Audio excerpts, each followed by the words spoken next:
Hey guys, we're back with the next episode of Sryth, the text-based RPG.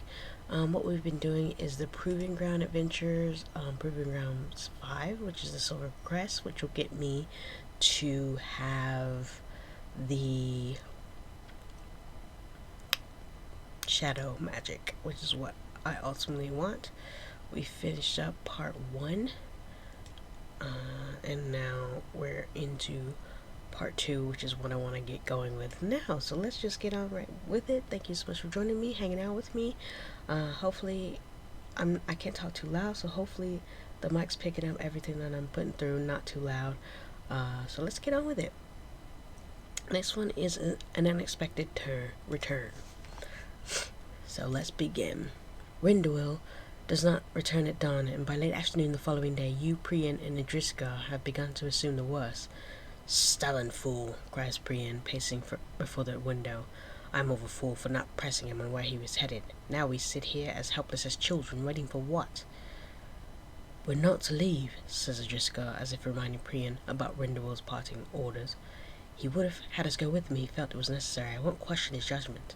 Priyan shakes his head and slumps down in a chair near the door, turning to look out the window and onto the street. The sense of despair hanging over the headquarters of the Silver Crest deepens as the day draws to a close, but a soft knock on the door in the gathering gloom with the onset of dusk changes everything.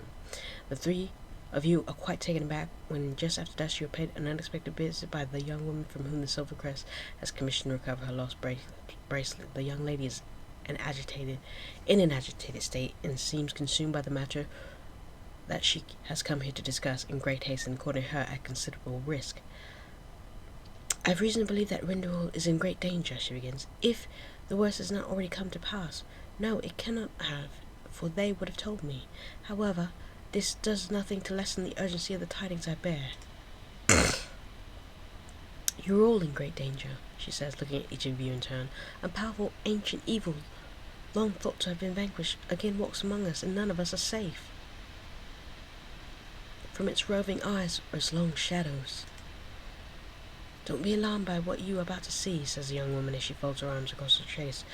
"Without warning, your mysterious guest melts into a pool of shadow before your very eyes. The pool of shadow slides silently across the uneven floor and stops in front of the fireplace.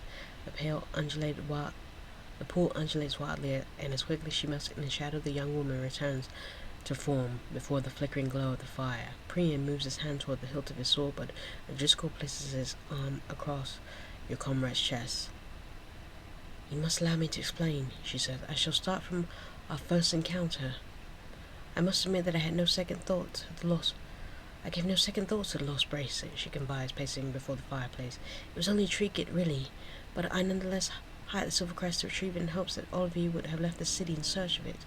Danger mounted against you even then, and I prayed that I was sending you out of harm's way without revealing anything that would further endanger you." The young woman pauses, and Driscoll is about to speak when she suddenly continues. "And you," she says, turning to face you. "You went alone after the bracelet, dashing my plans, and walking into more danger than I could possibly have predicted. I believe you must have met up with a man on the road, and though you have not until now known it, he was quite certainly the most dangerous man you have ever met, or would hope to meet again. Do not think for a moment that it was a coincidental encounter." You ask the woman who it was that you met. You can only surmise she is speaking of Persuin, but before you can answer, she whips round to face the window that looks out in the street and gasps loudly. Following her gaze, you find that two small birds have lit on the windowsill. Priyan attempts to calm her seemingly jagged nerves and asks Idriska to close the window. Idriska is within 2 steps of the window when he's suddenly hurled across the room into the wall by a powerful and invisible force. He slumps unconscious on the floor at the base of the wall. The two birds on the sill suddenly melt into shadow in the same manner you visited it only moments ago. The shadow cascades down the wall and on the floor. The two small pools of shadow begin to ripple wildly. Before you can react, 2 masked figures rise out of the pool, each wielding a long iron rod, the tips of which are wreathed in lightning. Priyan leaps forward and engages the masked man on the left, and the young woman throws her hand forward as she's preparing to lead some sort of magical attack upon the same target. The second masked figure thrusts his iron rod out and sends a bolt of lightning speeding towards you. Elementalism. Your use of elementalism has succeeded. Out of the fireplace, in answer to your summons, roars a massive fire element. elemental. The powerful being surges into the path of lightning bolt and swallows it. The mighty elemental then reverses course and returns to the embers from which it sprung. The master sailing rushes forwards and tines of blue lightning curled around the tip of the long iron rod he brandishes. Quick combat! Dead! With an agonized wail, the masked man slumps to the floor, watching her as her body quickly dissolves into a broad puddle of shadow, then rapidly disappears. You turn to the left and prepare to assist Priyan, only discover that you're too late. A brutal stroke from Priyan's longsword sends the remaining masked assailant sprawling on the floor with a painful shriek. Before he can regain his feet, a fiery blast from the outstretched hand of the young woman seals his fate. You again watch the body quickly dissolve into a pool of shadow and then rapidly disappears. Priyan turns away from the unsettling spectacle and rushes to the window. He leans out and looks both ways along the street before drawing himself back inside and closing the shutters. He then joins you by the side of Adriska. After several minutes, Adriska is revived, and he, fortunately, appears to have suffered no serious lasting effects from being hurled into the wall. Having missed everything that happened after he was knocked unconscious, he listened carefully to you and Priya and relate to him the details of the brutal melee that ensued. At least now we know what fate is likely to have befallen Rinduil, growls Priyan. He was a fool to go out alone, a stubborn fool. You count him gone when he is perhaps not so, said the young woman. It is likely that he yet lives, though he is undoubtedly still in the midst of great danger. Priyan's lips dropped into a sneer, and he clasps his hand on the hilt of his sword. Before you can stop him, Priyan leaps forward and presses the tip of his blade against the young woman's throat, his eyes ablaze with disdain. We need answers, he snarled. No more of your riddles. The life of my dear friend is not to be toyed with. Impressively maintaining her composure, the young lady, whose name you've yet to discover, stepped back from the deadly blade pressed against her neck. She stares back hard at Priyan for several moments before responding. Think not for a moment they have not twice risked all by coming here, she said angrily. There is an army of these hunters on the prowl, perhaps tonight, perhaps in this very city, perhaps on this very street. In discord, we are all doomed to be their prey. For the life of your dear friend, indeed your own, you will listen to what I have to say. Victory! There's that one. So let's move on to the next. I don't need a recap. The young woman, seemingly unaffected by the unpleasant exchange in Priyan, at long last introduced herself as Halanne. Listen to what I have to say and conclude from it what you will, she says. But know that all of this began many years ago with the League of the Fool. Huh? And so the three of you resign to hear her out. The woman who has identified herself as Halanne begins a lengthy but captivating narrative. You learn that many years ago the Council of Thorns in Sabolden began to seriously address a growing problem presented by various malevolent species of dragon that had taken up residence throughout the North Broadlands. A small group of knights comprised of 4 of the Order's best and wisest warriors was sent forth to rid the realm of these dragons and mercilessly preyed upon humanity. Shockingly, Halanne tells you that the knight chosen to lead the group was none other than Rinduil. In those days, said Halanne, he was known as Luid Near, the Fearless, and indeed he was. The bewildered look on the face of Priyan and Jessica tell you that they too are stunned by what she has said. You learn that under Rinduil's command, the 4 knights scoured the realm, seeking out the cruelest of dragondom and serving them with a choice: forever vacate the North Broadlands or face the harsh and immediate justice. Some dragons left peacefully, remarks Halanne. Others paid for the defiance with their lives. Mighty though many of the dragons were, few were a match for the 4 knights, for indeed they were the greatest fighters of their age. For nearly a decade, the 4 knights proceeded upon an unabated scourge of dragonkind, and the results of the brutal conquest seemed for a time to be in humanity's best interest, continued Halanne. For the first time in many years, the realm of men could again press back the borders of the wilds and live in relative safety in their own towns and villages. There was no longer the lingering fear of sudden and swift destruction beneath the talons of some mighty winged beast. You glance over at your comrades and find their eyes locked on Halanne. They have given her, Mark will tell, their undivided attention. Alas, though, she says, for there was a species of dragon that was ultimately proved the band's undoing. Powerful ancient creatures, creatures of shadow who commanded powerful magic, creatures who did not fear the 4 knights, creatures who had no use for the forceful hand of man, creatures who, from atop their lofty perches, watched the realms below with less than honourable intent, biding their time, waiting for the day that their numbers and powers were too much for even the greatest of human armies to overcome. They were the Shadow Dragons.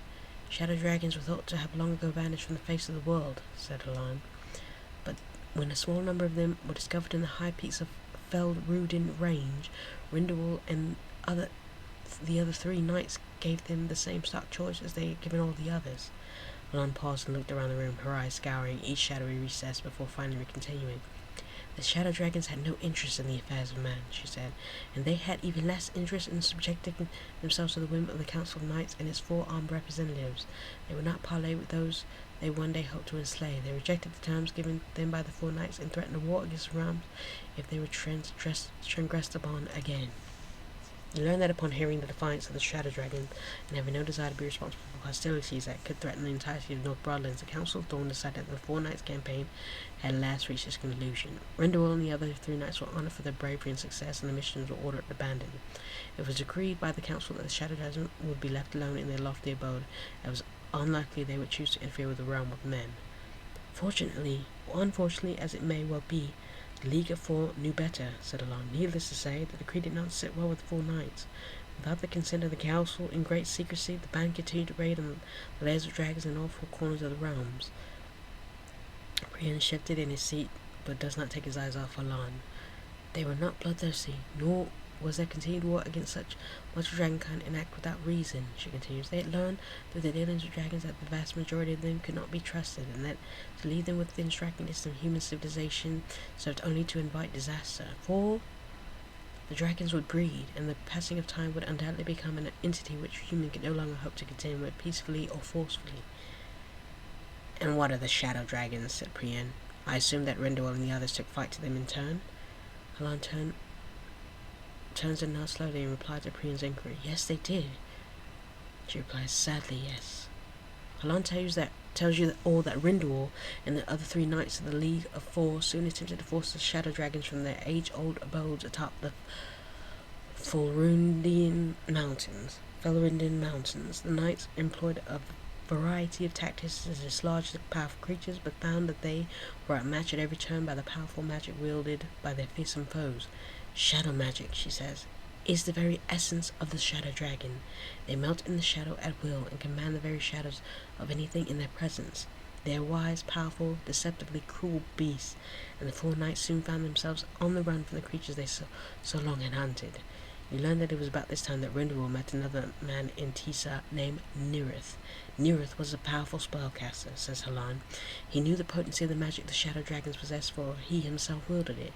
When Rindelwald learned of this, he immediately sought Sryth's help in defeating the dragon. Sryth not only agreed to help the League of 4, but he confirmed the suspicions long held by the knights relating to them countless tales of the wickedness of shadow dragons throughout the ages. He agreed that the time was swiftly approached, that their growing menace could no longer be contained.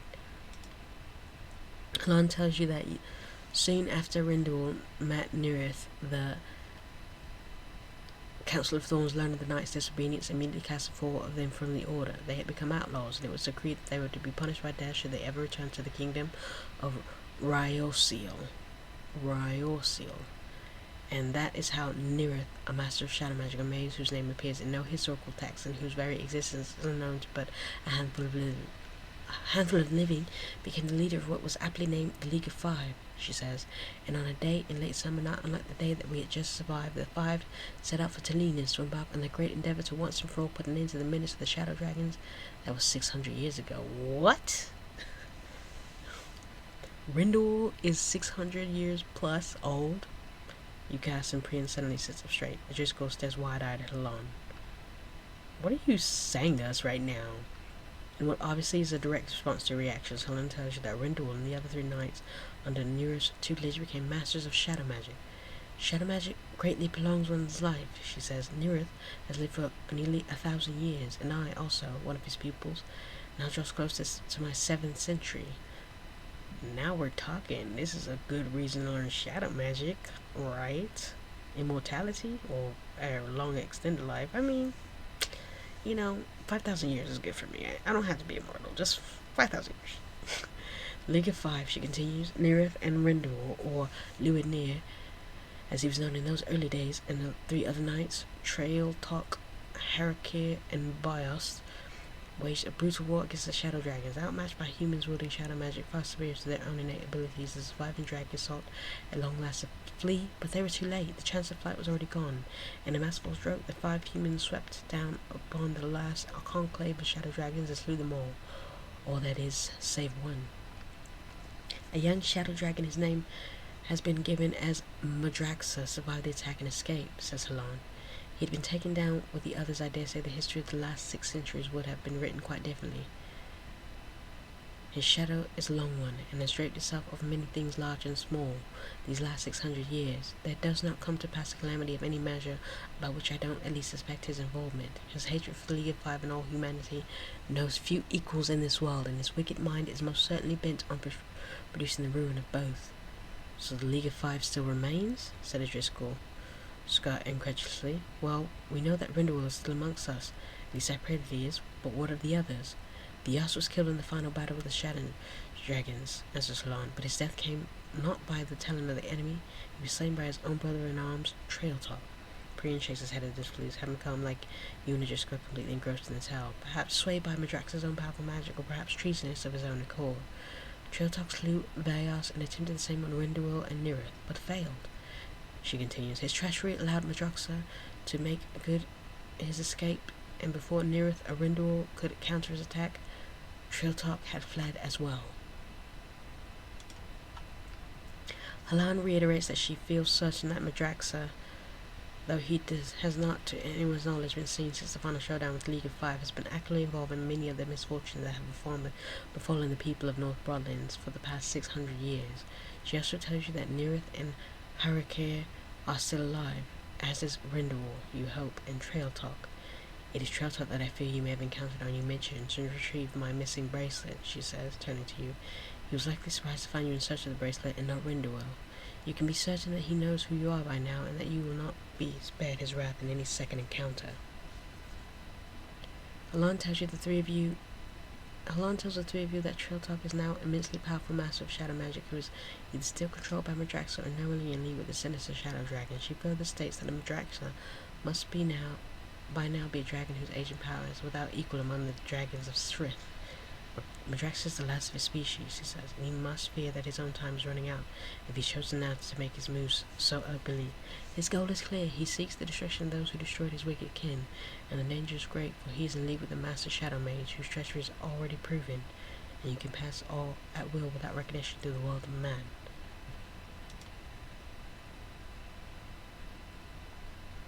Then there is no hope, cries Priyan, leaping to his feet in a sudden outburst. Certainly these powerful enemies you seem to have stacked against us, yet you have the odds not been against those who stand on the right side of things. I'm not advocating giving up, retorts Halanne. In fact, I've come here seeking allies in this desperate fight. You now know as well as I do what we're up against, and there's much to be done. We must learn what it is she suggests, and if Madraxa and Trailtop are aware of her involvement in this. Astute questions, she says, nodding at you. If you were not aware of my involvement, they undoubtedly are now. If they were not aware, they are now, or soon will be. Their agents, even the two who we defeated here tonight, are likely already en route to report what they've encountered. You can expect the next attempt must be with a greater force, perhaps one even the 4 of us cannot withstand. Then we must split up, barks Driscoll, assuming his feet alongside Priyan. But where are we to go, and what's our plan? Halanne tells you 3 of you the first order of business should be to locate both Rindelwald and Nerith, and see to it at all costs that neither of them fall into the hands of the enemy. She openly confides that while she is certain Harakir yet lives, his whereabouts remains a complete mystery. Our first task must be to find and secure Nerith and Rindelwald, she says. At that time, they will no doubt have counsel for us on how to proceed. So you don't know where this Nerith fellow is? Asked Driscoll. I've not seen Nerith in nearly a century, she says, but I believe I may know where to look for him. The shadows have told me places through which he might have passed in recent years. I'll begin my search by following up on those clues, and Allison, I would ask for your help in this matter. And we shall take up the hunt for Rindelwald, said Priyan. Why would you suggest we start? Here in the city, she replies almost at once. The shadows tell me that he's in the city, though they do not say if he's alive or dead. You speak with shadows? Asked Driscoll, slightly raising one eyebrow. No, of course not, said Halanne, frowning as if slightly put off with the question. They speak to me. It's crazy. I would never talk to shadows. Hey, I'm 85. But I can't stop them from talking to me. The rest of the night is spent keeping guard near the windows and doors and preparing to set out on your missions at dawn's first light. Halanne tells you that you and she will make for the town of Griffinwing, east of Selena. She informs you that it will likely be a long and dangerous journey, but that much you had already surmised. Don't fret about that. Don't fret about that, says Priya. And Allison is among the best in the trade these days. She's even taught us old fellas a thing or two. At dawn, the four of you part ways. Outside the front door of the headquarters of the Silver Crest, Priyan and Adriska wish the two of you luck as they head off to begin with what you pray will be a successful search for Renduo. You and Halanne make your way to the southern sector of the city and board a coach bound for Talinas. At first, you're the only two passengers, a scenario that puts the two of you on edge, but soon enough, the stage cabin is filled with a handful of travelers also bound for the kingdom's capital. You've just closed your eyes, hoping to catch up on some sleep you missed last night when Halanne's voice sounded closer than you would expect. It startles you awake. Your eyes spring open, and to your surprise, she's still seated across from the coach. Despite the fact that her lips aren't moving, her voice echoes in your head, and you suddenly realize she's speaking with you telepathically. So, Allison, sounds her voice inside your mind. What do you know about shadow magic?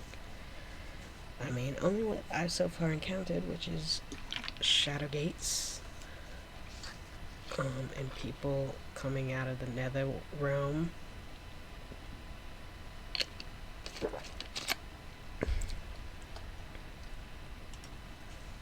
Is she gonna teach me shadow magic now?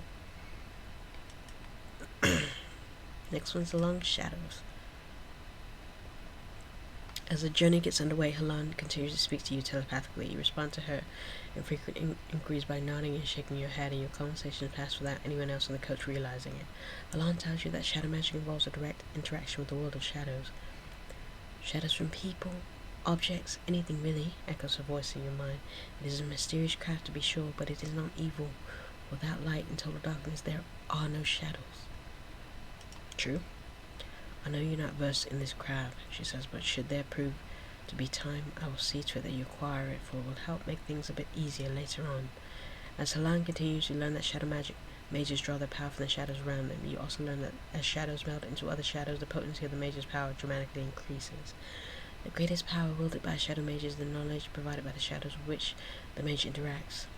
She says, a web of shadows may run the length of a room, the length of a city, street, or may carry out as far out of sight, allowing you to hear through the walls and peer through closed doors, hundreds, perhaps even thousands of leagues distance. Even thoughts are not always safe from the shadows. And as the coach passes along the narrow section of the forest road, you become acutely aware of the shadows of overhanging branches that dance across the floor of the cabin. Halanne takes note of your interest in the shadows and nods approvingly.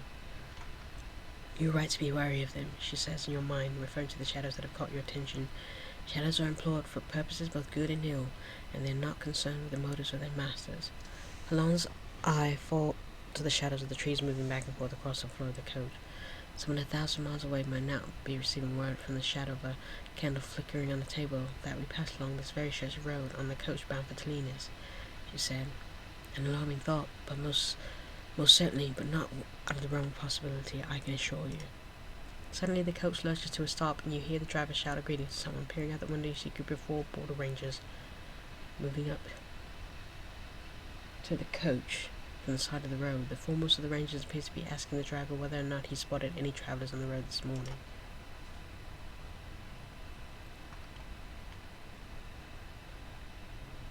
The lead border ranger steps forward and places his hand on the edge of the wagon as he continues to speak with the driver. The moment the shadow of his hand meets the shadow cast by the driver, Halanne's face grows grim. We are in great danger, she hears a voice echoing in my mind. I'm told these men are not rangers. They seek us. I should have expected this. Before you can even react to what she's revealed, a long-armed shadow sneaks into the cabin and wraps itself around you, lifting you out of your seat and tearing you from the coach. The other passengers scream in horror and flee wildly as you're raised into the air by the powerful shadow and then slammed into the ground with a tremendous force. The shadow that envelops you suddenly releases its grip, leaving you writhing in pain on the ground just outside the coach. Standing over you, his heavy leather boots on either side of your waist, is a border ranger, only a moment ago speaking to the driver. It is this man's voice, not his face, that you instantly recognize. Where is Rendor? He growls. Though his face is sunken and he's much taller than you recall, and you blurted out the voice of the man standing over you is that of Pertswin, the man you met while recovering Halanne's missing bracelet. You know now, though, according to what is imparted to you by Halanne back in the headquarters of Silvercrest, this man is not Pertswin. The cold gaze fixed on you from above belongs to Trail Talk, a man that Halanne called the most dangerous man you have ever met. The coach suddenly lurches forward and speeds off down the road as the bewildered driver attempts to catch up with his fleeing passengers. Fortune visits you again, friend, snarls Trail Talk, his hand moving to the hilt of his sword hanging on his side. I'll give you one more chance to answer me. Where is Rendor? You stare at the pair of cruel, hard eyes peering down at you. They are the eyes of a merciless killer. You turn to Halanne, struggling to free herself from the grip of the other three men. Trail Talk laughs. She can't help you at the moment, he grins, prodding you with the toe of his boot as you lie on the ground beneath him. Now tell me where Rendor the rat has hidden himself. You realize that to have any chance to defend yourself, you must quickly free yourself from the helpless position you're in. Thievery. Success! An old trick helpful in invading city guards allows you to swiftly slide from under your attacker. You manage to get back on your feet, narrowly avoiding a nasty blow from Trail Talk in the process. Trail Talk grins and is reaching for his sword when a fire blast from behind nearly tears through his shoulder. He drops to his knees but slowly returns to his feet. You then see Halanne standing over her three assailants, their entwined bodies covered with thick shadowy web, her hands still outstretched in Trail Talk's direction, having just delivered him a potent bolt of magical flame. Halanne shouts for you to flee at once, and she turns and dashes off along the road. Trail Talk still seems shaken by the surprise attack, but appears to be regaining his senses. Well, she says run, we should probably run. Heeding Halanne's warning, you turn and flee along the road after her. She, taking less than 2 dozen steps when the stabbing pain shoots through your head, accompanied by an echoing voice of Trail. At least allow me to bid you farewell, hisses the angry voice full in your mind, and so shooting pain erupts through your head. Trail Talk is attacking you psionically. How dare he?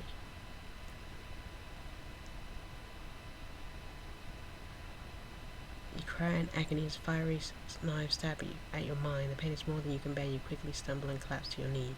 Breathless, still in agony, but miraculously alive, you gain your feet and stagger off in pursuit of Halanne, who has already taken flight.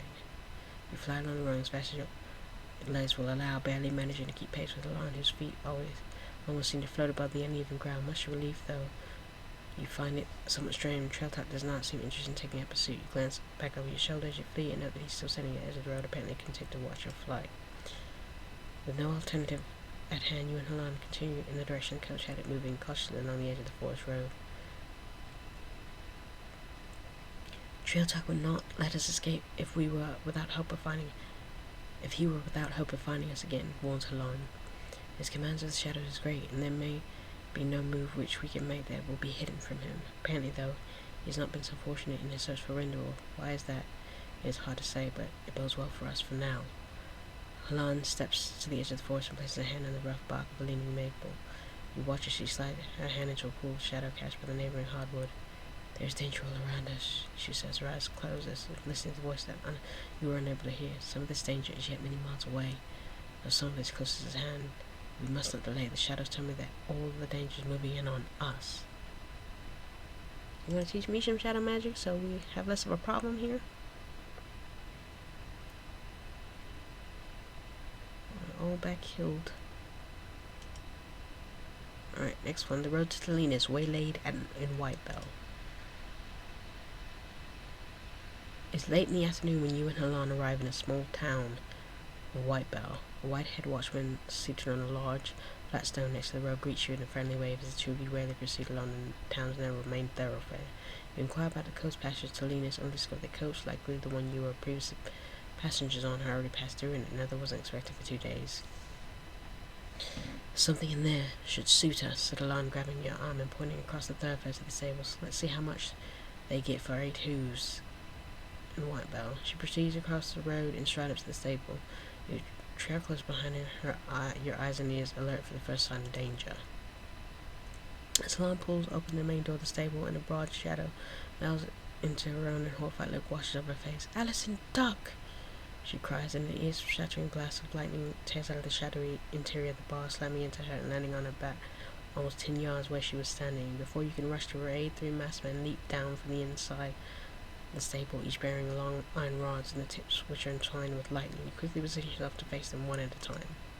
Quick combat. The masked assailant melts into a pool of shadow and slithers off into the gloom before you've had time to collect your wits. A second of these dangerous foes is upon you. The second master servant melts into a pot of shadow and slithers off. Prepare to face the last of these dangerous foes. The last master servant melts in the shadow and is gone. You rush to Halanne's side, but she's already back on her feet and appears to have suffered no serious lasting effect from the powerful blasts of lightning she endured. Halanne, she suddenly gasped, rushing into the far wall of the stable. You turn in horror. Two massive and fearsome shadows begin to rise out of a larger pool of gloom in the base of the wall. The shadows quickly take on the shape of a large horned and clawed beast. Shadow beast, she cries, moving over to the position herself in the face of one on the right. We're not of danger yet. You prepare yourself to face the shadow beast on the left. The shadow beast recedes back into the shadows, gets above one wall and disappears in the gloom. You turn to find Halanne has already defeated the beast against which she was pitted. The poor man didn't stand a chance, the lamp pointing out the body of the man in the far corner of the stable. The man's body is almost entirely charred. You're both certain that he met the same fate. This fate at the hands of the masked man you just defeated. Wasting no time, you two pick the two best-looking mares from the row of stalls and saddle them up. Halanne moves a sizable cloth pouch from around her waist and tosses a gold-filled person to the stable floor. For the horses and his family, she said, nodding at you. Now, Alison, I need not tell you the danger we're in if we linger here. Let's go. You mount the horse and follow Halanne out of the stable, and once on the town's main thoroughfare, the two of you urge your steeds into galloping, passing out a white bell to the east like a rush of wind. Your mare, by far the swifter two horses, quickly assumes the lead in a hasty flight. Halanne catches up to you in the outskirts of the town and tells you that you are 3 miles ahead. The road will fork.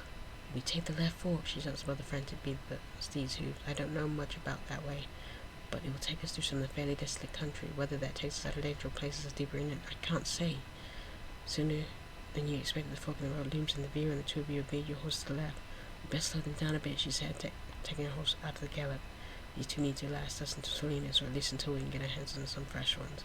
Slacken the pace for your mare as well. I don't know about you, Alison, said Halanne, casting a sideways glance at your face adorned with a bright smile, but I can make do with few of those masked men with lightning sticks. I thought that first blast in the barn was going to be the end of me.